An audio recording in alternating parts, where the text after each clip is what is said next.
हरे कृष्णा। 16वां अध्याय। आपका दिन मंगलमय हो। भगवान श्री कृष्ण जी की कृपा आप सब पर बनी रहे। इसी मंगल कामना के साथ आज 16वें अध्याय की कथा सुनाने जा रही हूँ। कल आपने 15वां अध्याय में सुना कि किस तरह जलंधर शिवजी का रूप धार करके पार्वती के साथ छल करने के लिए गया, और तब विष्णु भगवान ने बोला कि जलंधर की स्त्री जो है प्रतिव्रता है, हम भी इसकी स्त्री के साथ छल करेंगे। तो उसी के बारे में आज 16वें अध्याय में उसी का ही वर्णन किया गया है। नारद जी बोले, विष्णु ने जलंधर के पुर में जाकर वृंदा के पतिव्रत को भंग करने का विचार किया। तब वृंदा ने स्वप्न में अपने स्वामी जलंधर को भैंस पर चढ़े, तेल लगाए, नंगे शरीर, काले पुष्पों के आभूषण पहने हुए, राक्षसों के साथ मूंड बंडाए अंधकार के बीच में दक्षिण दिशा को जाते देखा। अपने समेत अपने नगर को सागर में डूबा देख उस समय निद्रा उछट गई और वह अपने स्वप्न को सोचने लगी। निकलते सूर्य में छेद दिखाई दिए और कांतिहीन देखा। इसको अनिष्ट जानकर डर कर विलाप करने लगी। गोपुर अटाटारी में कहीं भी उसको सुख नहीं मिला। फिर 2 सखियों के साथ बाग में आई। डरी हुई वह भ्रमण करने वन में गई, पर सुख की प्राप्ति नहीं हुई। फिर घूमती हुई वृंदा ने सिंह के समान मुख, ठाड़ और नेत्र वाले भयंकर 2 राक्षसों को देखा। तब डर कर वह भागने लगी। तब वहाँ पर शिष्य सहित एक तपस्वी को देखा। फिर राक्षसों के भय से अपने हाथ मुनि के गले में डालकर बोली, मैं आपकी शरण हूँ, मेरी रक्षा करो। मुनि ने राक्षसों से विहिल वृंदा को देखकर हुंकार करके राक्षसों को भुगा दिया। मुनि की हुंकार से भागे हुए राक्षसों को देख वृंदा प्रणाम कर बोली, हे कृपानिधे, आपने मेरी रक्षा की है, मैं कुछ प्रार्थना करती हूँ, कृपा करके सुनिए। हे सुंदर व्रतधारी, मेरे स्वामी जलंधर रुद्र के साथ युद्ध करने गए हैं, वे कैसे हैं? नारद बोले, मुनि वृंदा के वाक्य सुनकर ऊपर को देखने लगे। इतने में ही 2 बंदर आए, मुनि को प्रणाम करके आगे खड़े हो गए।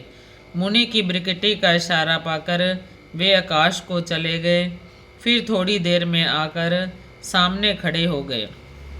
जलंधर के सिर और धड़ बंदरों के हाथ में देकर पति विनाश से दुखी होकर वृंदा मूर्छित हो गई। तब मुनि ने अपने कमंडल का जल छिड़ककर उसकी मूर्छा जगाई।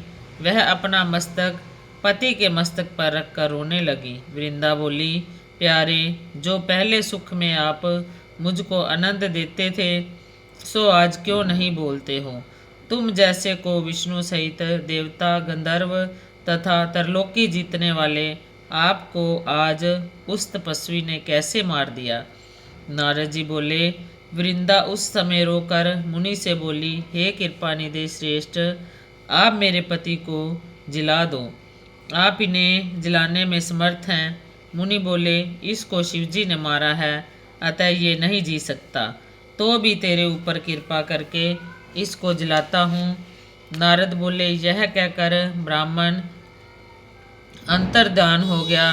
इतने में ही जलंधर ने आकर वृंदा को आलिंग करके प्रसन्न हो उसका मुख चूम, फिर वृंदा भी पति पाकर प्रसन्न हुई। उस वन के बीच में अपने पति के संग में बहुत दिन तक रमन करती हुई कभी रति के अंत में वह विष्णु को पहचान गई। फिर वृंदा विष्णु को धमकार कर बोली, दूसरे की स्त्री के संग विषय करने वाले, तुम्हें और तुम्हारे शील को धिक्कार है। मैंने तुमको जान लिया है, तुम प्रत्यक्ष तपस्वी, रूपधारी, मायावी हो। जो तुमने माया रची थी वे तुम्हारे द्वारपाल थे। वही बंदर राक्षस होकर तुम्हारी स्त्री को हरेंगे, और तुम स्त्री के दुख से वन में बंदरों से सहायता लोगे, और सबके ईश्वर होने पर भी भ्रमण करोगे, और ये तुम्हारा शिष्य हिरण बनेगा। यह कहकर वृंदा विष्णु के समझाने पर भी चिता बनाकर अग्नि में प्रविष्ट हो गई। फिर विष्णु वृंदा को स्मरण कर उसकी चिता की रज को लगाते हुए वहीं रहे।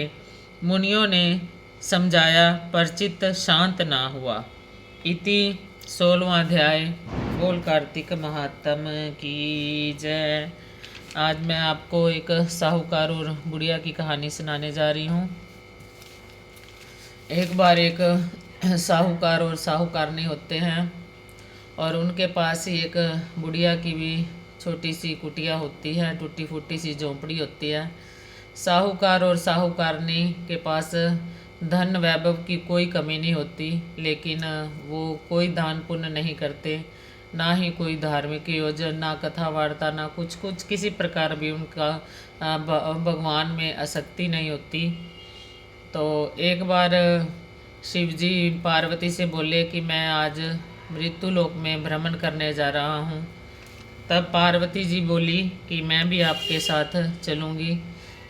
शिव जी भगवान ने बहुत बोला कि पार्वती आप रहने दो, थक जाओगी, रास्ते में भूख प्यास लगेगी, लेकिन पार्वती नहीं मानी।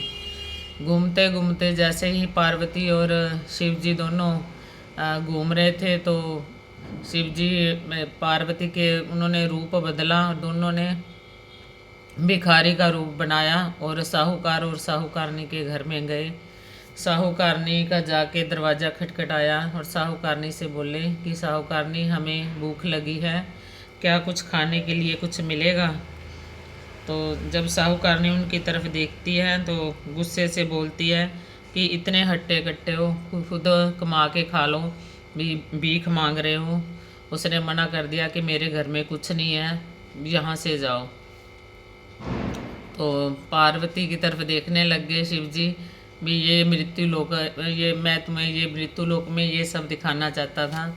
जब आगे जाते हैं तो साथ ही बुढ़िया की झोंपड़ी होती है। बुढ़िया की झोंपड़ी, बुढ़िया को कहते हैं कि मैया कुछ खाने के लिए मिलेगा।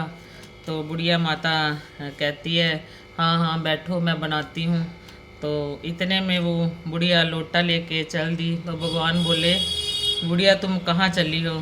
तब बुढ़िया बोली दूध चावल खांड ले आऊँ।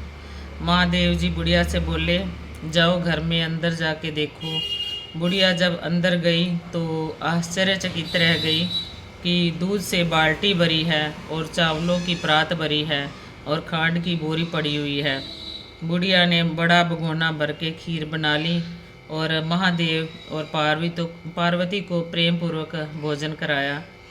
उसके पश्चात बुढ़िया महादेव से बोली कि अब इतनी सारी खीर का मैं क्या करूं, मेरा तो परिवार भी नहीं है। महादेव जी बोले कि तुम आस पड़ोस में बांटो। जब आस पड़ोस में बांटने के लिए गई तो उस साहूकारनी के घर में भी देने के लिए गई।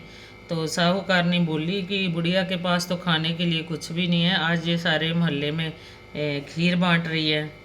तो तब उससे पूछने लगी, कहती बुढ़िया को कहती तेरे से पास इतनी ये सारा कुछ इतनी खीर तू बांट रही है पूरे मोहल्ले में कहाँ से आई। तब बुढ़िया बोली कि महादेव जी और पार्वती आए थे, तो उन्होंने उनकी कृपा से यह सब हुआ। तो इतने में जब बुढ़िया खीर बांटने के लिए गई, पीछे से महादेव और पार्वती जी ने उसके जो झोंपड़ी थी उसकी महल बन गया। तो यह सब चमत्कार देखकर बुढ़िया बड़ी प्रसन्न हुई। तो उसको देखकर साहूकारनी बुढ़िया से बोली कि मेरे यहाँ से तो पार्वती और पार्वती नहीं आए, तेरे यहाँ पे कैसे आ गए। तो उसके बाद साहूकारनी जो है दरिद्र हो गई और बुढ़िया जो है धनवान हो गई। जैसी बुढ़िया को आई वैसी सबको आना। बोल उमापति महादेव की जय। अच्युतं केशवं कृष्ण दामोदरं राम नारायणं जानकी वल्लभं सेवा पूजा वंदना शंकर आपके हाथ। हम तो कुछ जाने नहीं तुम जानो भोलेनाथ। सबका भला करो भगवान, सब पर सब विधि हो कल्याण। सुखी बसे संसार सब दुखिया रहे न कोई, यह अभिलाषा हम सबकी हमारी इच्छा पूर्ण होए, हमारी इच्छा पूर्ण हो।